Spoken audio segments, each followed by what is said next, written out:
영화계 수많은 배우들 중 딱 2명만이 가지고 있는 진기록이 있습니다. 바로 20대 때부터 70대까지의 어마어마한 세월 동안 10년마다 꾸준히 그의 최고 흥행작을 찍어봤다는 기록이죠. 이 위대한 업적을 남긴 유일한 두 배우는 바로 해리슨 포드와 실베스터 스텔론입니다. 오늘은 이 중에서도 실베스터 스텔론의 이야기를 준비했는데요. 그의 인생은 세상에 태어나는 순간부터 절망적이었습니다. 가난했던 실베스터의 어머니는 병원비가 부담스러워 싸구려 공공시설에서 출산을 하게 됐는데 이곳에서 의료사고가 나버리는 바람에 입술과 턱 쪽이 마비됐죠. 결국 실베스터는 말이 어눌해지는 영구적인 장애가 생겨버렸고 이는 사실상 언어적 전달이 중요할 수밖에 없는 배우로서는 사형 선고나 마찬가지였습니다. 지금 와서 돌이켜보면 실베스터의 배우 데뷔는 기적에 가까웠습니다. 천성적인 어눌한 말투 때문에 초창기 시절 오디션이란 오디션은 모조리 떨어졌으며 특히 한 영화 때는 엑스트라 250명을 뽑는 자리에서마저 떨어지는 경험을 했죠. 엑스트라마저도 써주지 않게 되자 이에 그가 울며 겨자 먹기로 선택한 것은 성인물 배우 활동이었습니다. 이쪽 세계는 어눌한 말투여도 몸이 좋았던 글을 써주었고 이틀을 촬영하면 $200를 받을 수 있었습니다. 월세를 어느 정도 충당할 수는 있었으나 이 시기 그는 생존하기에도 급급해 30이 될 때까지 저축액이 10만원을 넘은 적이 한 번도 없었다고 합니다. 월세가 펑크나 쫓겨나게 되면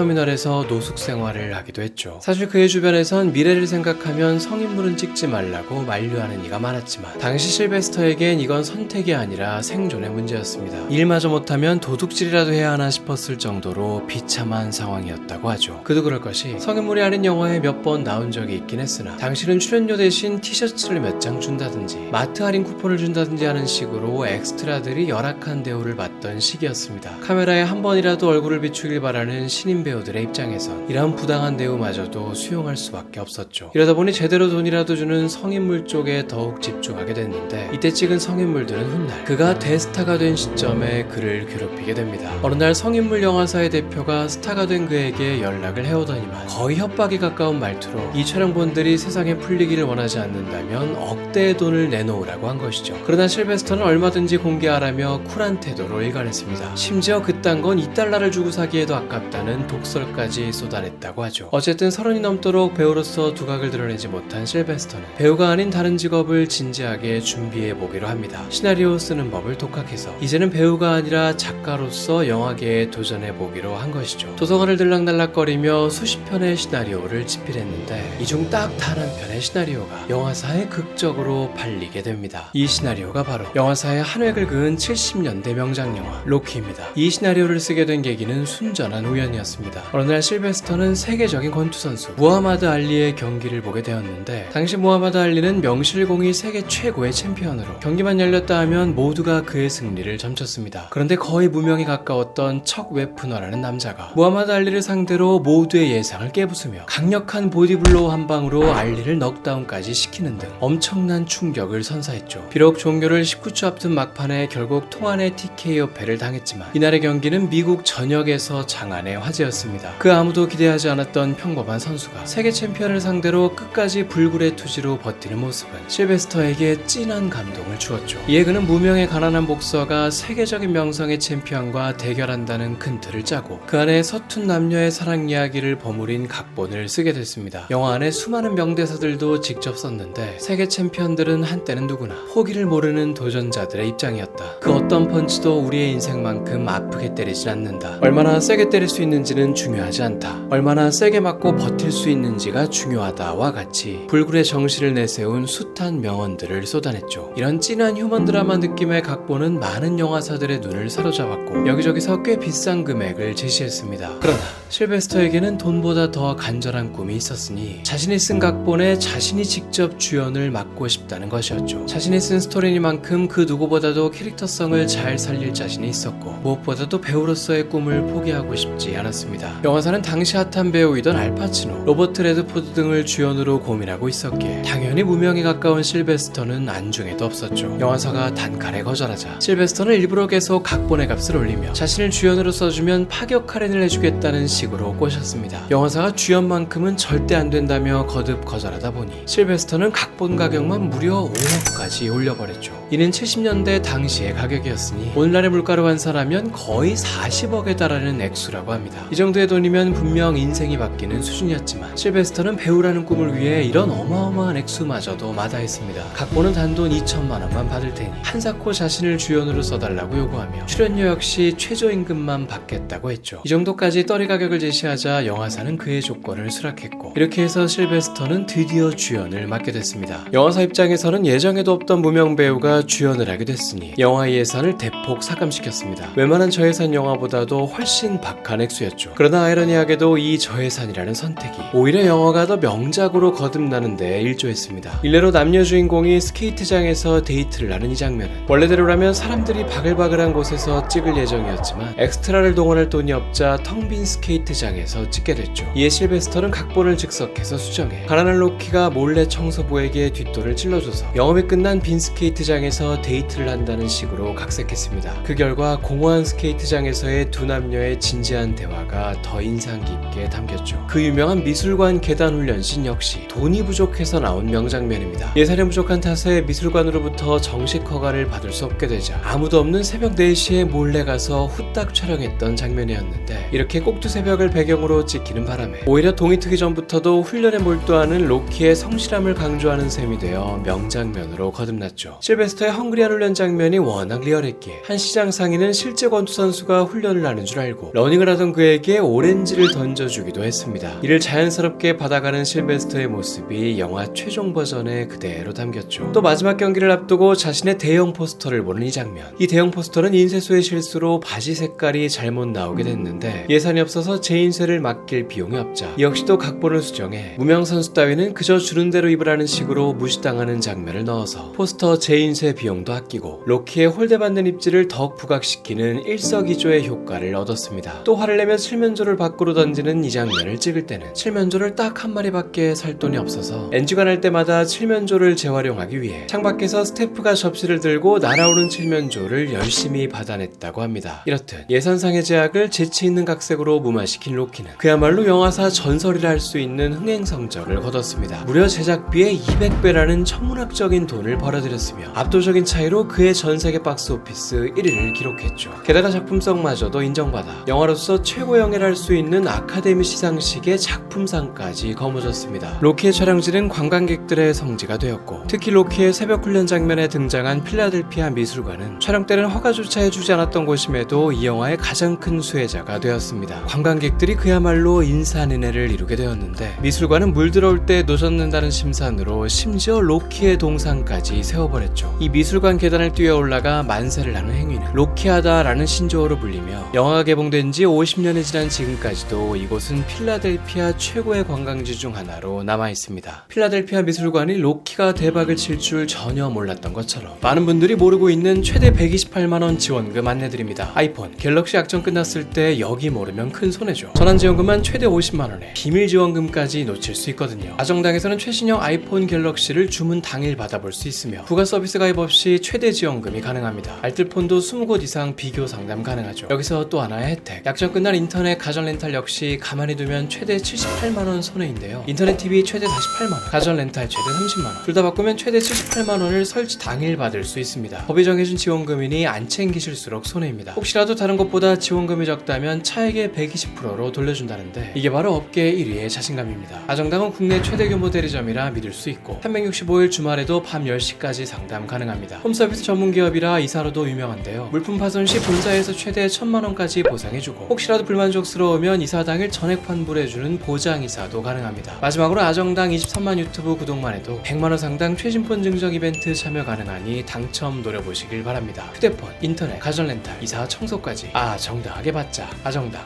로키로 세계적인 인지도를 얻은 실베스터였지만 워낙 불리한 조건으로 계약을 맺은지라 수중에 돈은 그리 많지 않았습니다. 그런 그가 로키로 받은 출연료로 한 일이 꽤 큰 화제가 되었는데 어려웠던 시절 팔아치웠던 이것을 되찾으러 갔던 것이죠. 바로 반려견이었습니다. 사건의 실상은 이러했습니다. 로키를 집필하던 당시 찢어지게 가난했던 그는 자신을 물론 반려견까지 끼니를 챙겨 먹지 못해 굶기 일쑤였고 이대로는 둘 다 더 불행해질 거라는 생각에 단돈 $50의 반려견을 팔았죠. 하지만 이 반려견은 그가 고향을 떠나 혈혈단신으로 할리우드에 올 때조차 함께였었기에 실베스터는 하루에도 몇 번씩이나 반려견이 그리운 순간들이 많았습니다. 이에 로키의 성공 후 돈이 생기자마자 일전에 반려견을 팔았던 남자에게 다시 연락했죠. 팔았던 금액의 10배를 줄 테니 되팔라고 했으나 남자는 단호하게 거절했습니다. 실베스터는 계속 가격을 높여가며 되팔아달라고 졸라댔고 결국 남자는 팔았던 가격의 60배에 달하는 $3,000를 요구했습니다. 실베스터가 그만한 돈은 없다며 재차 곤란함을 표하자 남자는 그렇다면 자신을 실베스터의 다음 영화에 대사가 있는 엑스트라로 출연시켜 줄 것을 요구했죠. 반려견을 너무 되찾고 싶었던 실베스터는 이를 들어주는 조건으로 반려견을 되찾을 수 있었습니다. 실베스터는 이 남자가 괘씸했는지 훗날 영화 속에서 자신에게 비웃음을 당하는 존재로 출연시켜 소심한 복수를 했다고 합니다. 그러나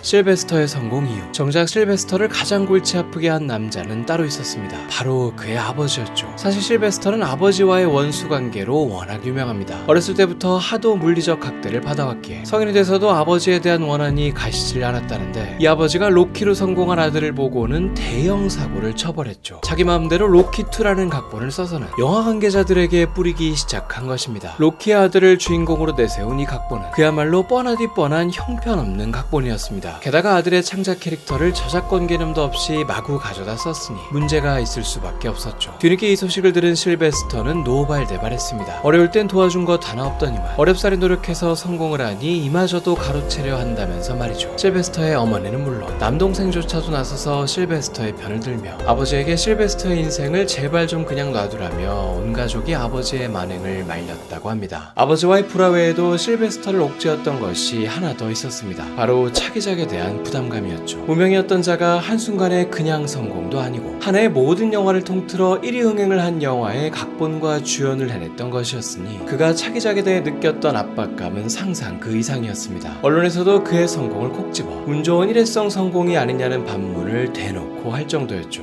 And everybody, all the world is waiting to see what happens with Sylvester Stallone. Yeah. Was he a one-time shot? 실베스터는 사람들의 의구심을 떨치기 위해 골방에 틀어박혀 차기작의 집필에 몰두했습니다. 그리고 로키 이후 대략 2년 만에 투쟁의 날들이라는 시나리오를 완성했죠. 영화가 개봉되자 우려했던 사태가 벌어졌습니다. 언론들은 직접적으로 쓰레기라는 표현까지 써대며 온갖 혹평들을 쏟아냈죠. 로키의 성공으로 주목을 받았던 시선들만큼 비난의 시선 또한 가혹할 정도로 많았습니다. 이에 실베스터는 자신의 성공이 운이 아니라 실력이었다는 걸 입증하기 위해 혈안이 되어 다음 작품을 집필했죠. 이번에는 심지어 각본과 주연은 물론 감독까지도 자신이 직접 맡아 재도전에 나섰습니다. 그리고 또 많았습니다. 프로레슬링을 주제로 한 이 영화는 온갖 난해한 장면들이 난무했고 당시는 프로레슬링의 전성기가 오기 전이었기에 소재 자체부터 그리 관심을 끌지 못했습니다. 이 연속으로 완전 쪽박을 찾아 실베스터의 스트레스는 극에 달했습니다. 인터뷰를 통해 대놓고 비평가들과 싸우기까지 하는 등 멘탈이 나간 듯한 모습을 보였죠. 실베스터는 결국 배수의 진을 펼치기로 결심합니다. 이것마저 망하면 더 이상 뒤가 없을 정도로 어마어마한 일을 벌여버렸죠. 로키의 후속작을 집필해보기로 한 것입니다. 성공한 영화의 속편을 만든다는 것은 양날의 검일 수밖에 없습니다. 기대치가 워낙 높다 보니 보통의 영화에 비해 대중의 기대치를 충족시키는 게 쉽지 않은 데다가 자칫 잘못하면 전편의 위상을 자신의 손으로 무너뜨려버리는 꼴이 될 수도 있죠. 실베스터는 로키2의 각본은 물론 주연과 감독까지 모두 맡아 전편에서 큰 사랑을 받았던 궁핍한 권투 선수의 이야기를 이어갔습니다. 마치 실베스터 자신의 현재 상황을 투영한 듯 일회성 성공을 거뒀다가 몰락한 주인공이 다시금 재기에 도전하는 스토리를 담았죠. 그리고 이 영화로 실베스터는 드디어 다시 한번 정상에 우뚝 서게 됩니다. 영화계 역사를 써버렸던 전편에 비견될 정도의 수익을 거두며 당시까지의 속편 역사상 역대급 흥행을 기록했죠. 70년대 당시는 속편이 전편의 30-40%만 흥행해도 대박이라고 여겨지던 시대였기에 로키2의 성공은 그동안 실베스터의 부진을 한 방에 만회하고도 남을 정도의 업적이었습니다. 그저 상업적인 성공뿐만 아니라 로키2는 작품성 측면에서도 극찬을 받았죠. 오늘날까지도 1편과 2편 중 어느 것이 더 명작인지 의견이 분분할 정도입니다. 일회성 성공이었다는 오명을 보란듯이 떼어낸 실베스터는 또 한 명의 대표 캐릭터를 연기하며 본격적인 전성기를 열어젖혔습니다. 바로 구릿빛 근육의 탄띠를 둘러매고 머리띠를 질끈 동여맨 장발머리로 유명한 그 캐릭터 람보였습니다. 오늘날은 람보를 그저 막무가내로 뚝배기 깨고 다니는 액션 캐릭터로 오해하는 이가 많지만 사실 람보 영화에서의 이 캐릭터는 입체적이고 심오함 그 자체였습니다. 베트남 전쟁에 참전했던 이 캐릭터는 퇴역을 하고 고국으로 돌아왔음에도 끔찍한 트라우마에 시달립니다. 그러나 고국은 나라를 위해 한 몸 바쳤던 그를 따뜻하게 품어주기는커녕 오히려 적대적으로 대하며 억울한 상황들에 연달아 처하게 만들죠. 전쟁에서 소모품처럼 활용되고 버림받은 것에 대한 울분, 전우들이 다 죽었음에도 혼자만 살아남은 것에 대한 슬픔, 새 삶을 살고 싶어 노력해보지만 주차 요원으로조차 취직이 되지 않는 서로, 실제 그 시대에 많은 퇴역군인들이 느꼈던 온갖 서름들을 대변해주는 캐릭터였죠. 그야말로 전쟁의 허무함 쿨함을 상징하는 캐릭터였습니다. 특히 영화 막바지에 울음을 터뜨리며 속마음을 털어놓는 이 장면은 많은 참전 용사들을 울렸죠. And I did what I had to do to win, but somebody wouldn't let us win. Back here, I can't even hold the job. Fucking guys! Ah! 실베스터가 이 영화를 처음 봤을 때 에피소드가 참 재밌습니다. 실베스터는 개봉을 앞서 완성본을 먼저 볼 기회가 있었는데 이때 그는 눈물이 나오려는 걸 여러 번이나 겨우 참아냈습니다. 너무 감동적이어서가 아니라 세상 끔찍했기 때문이죠. 첫 완성본은 무려 3시간 30분에 달했고 끔찍하리만큼 지루했습니다. 이대로 개봉했다간 자신의 커리어가 박살나버릴 것 같다. 가지고 있는 사비를 탈탈 털어서라도 자신이 이 영화의 판권을 사버려서 개봉을 못하도록 폐기해버릴까 진지하게 고민했었다고 합니다. 결국 그는 적극적으로 항의해 람보는 93분짜리 영화로 재편집되기에 이르렀고 엔딩을 비롯해 여러 장면도 재촬영됐습니다. 그리하여 지금 우리가 아는 람보가 나올 수 있었죠. 원래 버전대로라면 람보는 엔딩에서 사망하기로 되어 있었습니다. 그러나 실베스터는 전쟁의 트라우마로 고통받는 사람들이 자신들을 대변하는 캐릭터가 비극적인 최후를 맞이하는 걸 봤다간 더욱 상처가 깊어지지 않을까 우려했죠. 그리하여 람보를 살려주는 방향으로 각본을 수정했는데 이것이 본의 아니게 후속작으로 이어질 수 있는 발판이 돼요. 람보 시리즈가 37년이나 명맥을 이어갈 수 있게 되었죠. 물론 3편부터는 시종일관 기관총만 갈겨대는 오바스러운 캐릭터가 되어 1편에서의 캐릭터성이 퇴색되긴 했지만 그래도 무려 5편까지나 후속작이 이어갔습니다. 영화계의 한 페이지를 장식할 수 있었습니다. 로키와 람보로 세계적인 명성을 거머쥔 실베스터는 이제 천문학적인 재산마저도 쌓아 올리며 그야말로 부족함 없는 인생을 사는 듯 했습니다. 그러나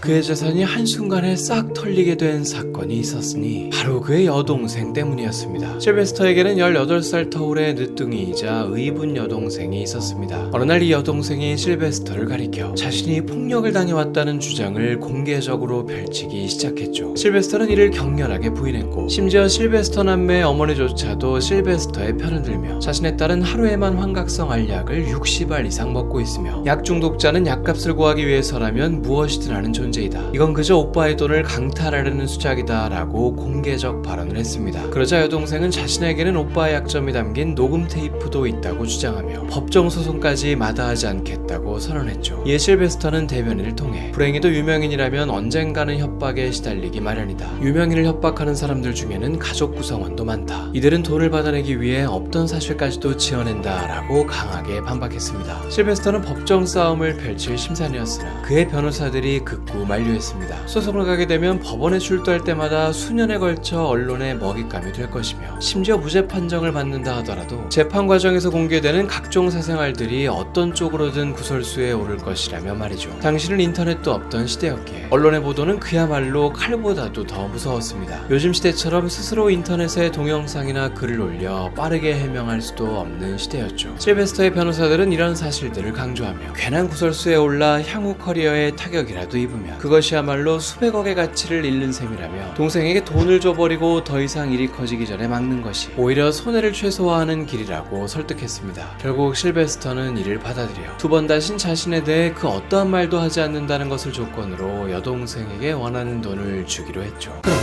여동생이 요구한 액수는 상상을 초월했습니다. 80년대 당시 기준 약 25억, 오늘날의 물가로 환산하면 거의 80억에 육박하는 액수를 일시불로 요구한 데다가 마치 일종의 연금처럼 자신이 죽는 날까지 평생 매달 2천만 원의 생활비를 별도로 보내야 한다고 요구했습니다. 게다가 각종 질병이나 병원에 갈 경우를 대비해 병원비로 쓸 수 있는 돈은 또 별도로 매년 7천만 원씩 입금해야 한다는 조건을 달았죠. 실베스터 측은 이 요구를 받아주며 여동생은 그야말로 한순간에 벼락부자가 되었습니다. 그러나 실베스터의 여동생은 이 어마어마한 부를 그리 오래 누리지 못했습니다. 40대의 젊은 나이에 폐암으로 사망하고 만 것이죠. 말기암에 걸리자 그 큰 액수의 돈도 아무 소용이 없었고 결국 병원의 한 작은 침대에서 쓸쓸히 생을 마감했습니다. 그런데 이 여동생이 사망한 같은 해 실베스터는 영원히 인생이 바뀌는 한 비극적인 사건에 휘말리는데 바로 그 유명한 아들 사망 사건입니다. 실베스터에게는 세이지라는 아들이 있었는데 로키5에서 실베스터와 함께 아버지와 아들 사이를 연기한 적도 있어서 실제 부자가 영화 속에서도 부자였 연기를 했다며 꽤나 얼굴이 알려진 아들이었죠. 실베스터는 아들을 워낙 각별하게 생각해 아들이 로키포 때 한 번 거절을 했음에도 재차 자신의 영화에 함께 출연해달라고 거듭 부탁해서 로키 5 때가 되어서야 아들이 함께 출연해줬다고 합니다. 이렇게 영화에까지 함께 출연했던 각별한 아들이 인생이 한참 남아있을 30대의 나이에 유전하고 만 것입니다. 사망 직후 공개된 사인은 약물 과다복용, 침대맡에 다량의 처방약들이 있었기에 약물에 의한 사고로 발표됐죠. 그러나 부검 결과 다른 원인이 밝혀지게 되었으니 동맥경화증에 따른 급성 심장마비였습니다. 일반적인 진통제 외에는 딱히 약물의 흔적은 없었다고 합니다. 실베스터는 아들의 죽음에 대해 부모가 자식을 잃는 것보다 더 큰 고통은 없습니다. 이 상실감은 아마 평생 극복하지 못할 것입니다. 세이지는 나와 아내에게 있어 우주의 중심이었습니다. 라고 말했습니다. 사망 당시 아들은 여자친구와 결혼을 불과 며칠 앞두고 있어 더 안타까워하는 이가 많았으며 당시 독립해 따로 살고 있던 그의 집에서 유일하게 발견된 사진은 아버지와 함께 찍은 사진 한 장뿐이었다고 합니다. 그의 측근들에 따르면 아들은 평소 아버지인 실베스터를 우상처럼 생각했었다고 합니다. 실베스터에게는 사망한 아들 외에도 아들이 하나 더 있는데 3살 때 자폐증 판정을 받아 세상에 모습을 드러내지 않은 지 오래됐죠. 실베스터에게 다른 자식들이 생기기 시작한 건 지금의 아내와 재혼을 하면서부터였습니다. 둘째 아들이 자폐증 판정을 받은 지 몇 년이 되지 않아 실베스터 부부는 이혼했고 이후 2년도 안 되는 짧은 결혼 생활을 한 번 더 끝마친 실베스터는 돌돌싱으로 지내던 중 지금의 아내를 만났습니다. 식사를 하러 한 레스토랑에 갔던 실베스터가 지금의 아내인 제니퍼 플라비를 보고 첫눈에 반해 사귀게 되었죠. 당시 실베스터는 40대 초반, 제니퍼는 19살로 무려 22살 차이였습니다. 두 번의 이혼을 겪었던 실베스터는 한창 열애를 하던 시기 제니퍼 덕분에 내 삶을 다시 사랑하게 됐다고까지 말하며 그녀가 행복의 중심인 듯 말하고 다녔죠. 이 둘은 결혼 이후 딸을 셋이나 낳았는데 엄마를 닮아 연예인 뺨치는 미녀들로 유명합니다. 할리우드 2세들은 보통 부모들이 워낙 넘사벽의 외모를 가졌기에 부모에 비해 기대에 못 미친다는 말을 듣는 경우가 많은데 이들은 하나같이 빼어난 미모 덕분에 가장 잘 자란 연예인들의 2세를 뽑는 미스 골든글러브를 모두 수상하기도 했죠. 각각의 인스타 계정만 해도 170만, 182만, 93만으로 엄청난 인기를 누리고 있습니다. 그런데 마냥 행복해 보이던 이 가족에게 큰 위기가 닥쳐오게 되었으니 결혼생활 25년 만이던 2022년